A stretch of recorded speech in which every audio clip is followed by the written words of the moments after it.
Finally, guys, I'm reviewing Batman The Long Halloween. I know, it's taken me a long time, and I apologize for that. I just figured I'd do it part one and part two. I just do it as one big chunk, because when part one came out, I went, should I review this right away or wait for part two? And I decided to do that. And, well, part two came out, and I just got a little too busy, and then when I wasn't busy, I just forgot that it came out because I suck. So, let's put the parts together.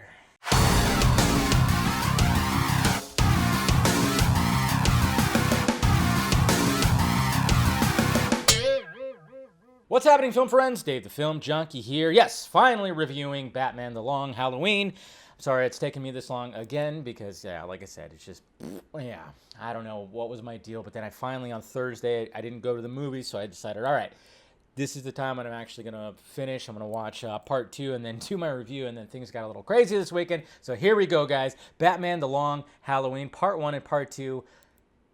Probably one of the best, at least Batman adaptations. When it comes to Batman The Long Halloween, it's on everyone's list. You're a Batman fan and somebody asks you what's your top stories when it comes to the books, and Long Halloween's always there. Even Matt Reeves has talked about it. Christopher Nolan. I mean, if you buy it now, it actually has Christopher Nolan giving a little review on it. It's just one of those that if you're going to make a Batman movie or you're going to reference anything with Batman, I mean, you're going to look at this book, and I'm so excited that Matt Reeves is going to be referencing this book too, because I'm just going, a lot of good stuff in here, and I'm so happy that the animated feature was R-rated and they did not hold back. When it comes to the animation, when I did my trailer reaction, I think for the first trailer, I don't think I only did one reaction. I kind of went, man, I wish they had that, that Tim Sale kind of more style to it. But as I was watching, I went, there is kind of that, but I mean, it's not as much. But I love the fact that the opening credits for both parts has shots from the book, his art, and it just looks really cool. Like the opening credits it's just great. With the score, it's just absolutely fantastic. And then when it gets to the actual animation, I thought this is one of the probably, even with the action and stuff, I thought animation is top tier. Jensen Ackles, however you say his name, I'm just glad he finally got the opportunity to play Batman. This guy is, we know that he's a big nerd, and, we've seen what he's dressed up as and whatnot, but he did an excellent job. I mean, it was, anytime it's animation, I'm always about a Kevin Conroy, but, he has a good Batman voice as well as a good Bruce Wayne voice, but I will say that Josh Duhamel is the star voice in here because, man, first off, I mean, as Harvey Dent, great. A lot of the dramatic scenes. First off, I mean, it's all well done with the voice acting and everything. And of course, Naya Rivera, may she rest in peace. Great Catwoman as well.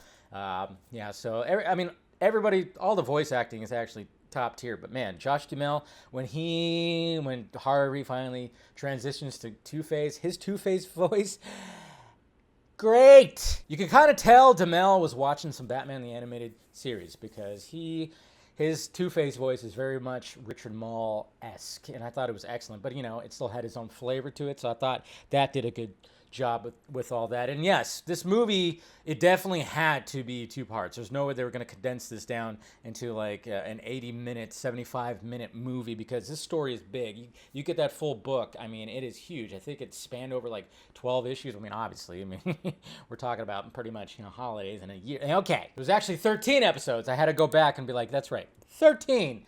So yeah, there was no way that you were going to condense this. That's why I'm glad they did part one and part two. And like I said, a full-on supercut, that's the way I cannot wait for that, because I'm going to watch this thing from beginning to end again. And when it comes to the changes, yeah, there's a pretty significant change that happens when it comes to, when it comes to the holiday, and, there's something that, they do mess with things, but it's not that bad. It actually didn't hurt it, and there's things that they actually would have left out maybe too, because let's face it, like I said, the book is really thick, but there is a pretty significant change when it comes to holiday, and I thought it actually worked. It actually was fine, and I always go back to what Jay Oliva said, I think on Justice Con, or maybe it was on somewhere else, where he just basically says that when you approach this, you can't just do a full-on, just take whatever's on the page. Yeah, you're going to take most of it. You're going to take the story. It's going to have the similar beats, but you got to add a little bit to it. You got to add a little bit to it, change some things. And let's face it, that's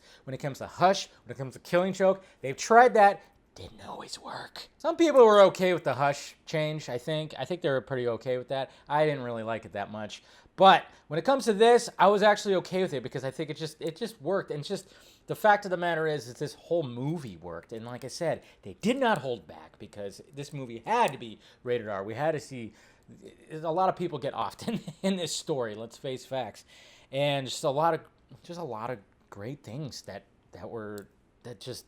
encompasses Batman and the stories and some of the villains that are out there. And it's just, I'm telling you what, if you guys haven't watched it yet, do it. Or I don't know if they're actually going to do that supercut. I think I was talking to Scott and he said something about that they're going to release a supercut, because I can't wait to watch it like full on. Even though I love that opening, the opening credits are just absolutely beautiful, showing the comic book art and everything. So, but yeah, I thought this movie is absolutely fantastic.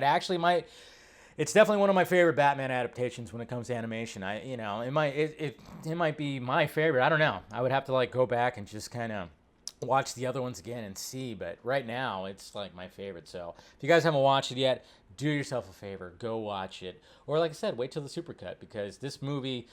I cannot wait for what Matt Reeves is going to take from this movie, because obviously when it comes to this story, we saw what Nolan kind of like grasp from it. We see that especially when it comes to Dark Knight a little bit.